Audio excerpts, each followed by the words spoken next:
question eh. Parang, siguro, ewan ko, bakit nga ba? Wala, sobrang confident ka na mahal kita eh. Oo. Sabi niya, muntik na raw ha, muntik na, may nakasigit. Yung si Elizalde. Na mayaman. Oo. Nung nalaman mo yun, paano ka nag-react doon? Actually, parang unang kota nabasa sa media yun eh. Oh, di ba nabasa pa? Ano nabasa mo? Parang may naliling nga siya doon sa taong yun.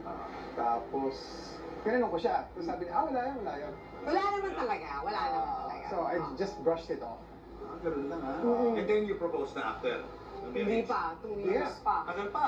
Tapos, Yeah, pero yung time na yun, 6th year na tayo, no? Or yeah, 2 years in the making yung wedding. Oh. Propose na ako. Wow! Amazing. Amazing ang journey na pinagdaanan nyo. And now you have 2 kids? Yes! Tips sa mga viewers natin. How do you keep the fire burning as a couple? Oh, ito talaga totoo. Kailangan talaga to. As in, kailangan magtali kayo once a week. At least, Hindi totoo. At least. Hindi talaga. Kasi pag hindi, nawawala yung romance. So, bakit di ba kayo nagtatali once a week? Twice a week. Hindi totoo.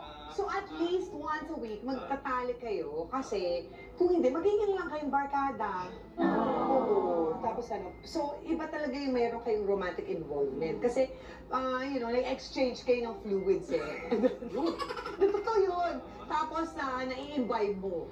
Diba? Yun eh. Yun. May something to do with that. Basta importante daw talaga. Ikaw naman, anong advice may bibigay mo?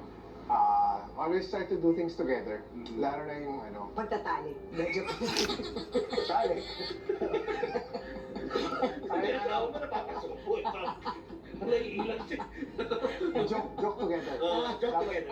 Joke again. Couple Oh my God, sobrang laughs corny. together, stays together. Sobrang corny nito. So, sobrang corny niya, natatawa ako. Alam mo yung level na sumobra yung corny mo, tapos sumobra yung parang ganito, knock-knock, Gusto. butterfly, ganun ka corny. Ganun. Ayan, natawa siya. Sa sobrang corny, matatawa ka. Ganun siya mag-joke. Ang tawag ko doon, dad joke niya.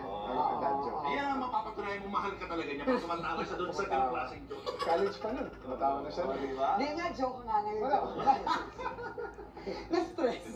Pero hindi alam ng iba siguro ngayon, yung mga bagong generation na ito ay dating member ng band.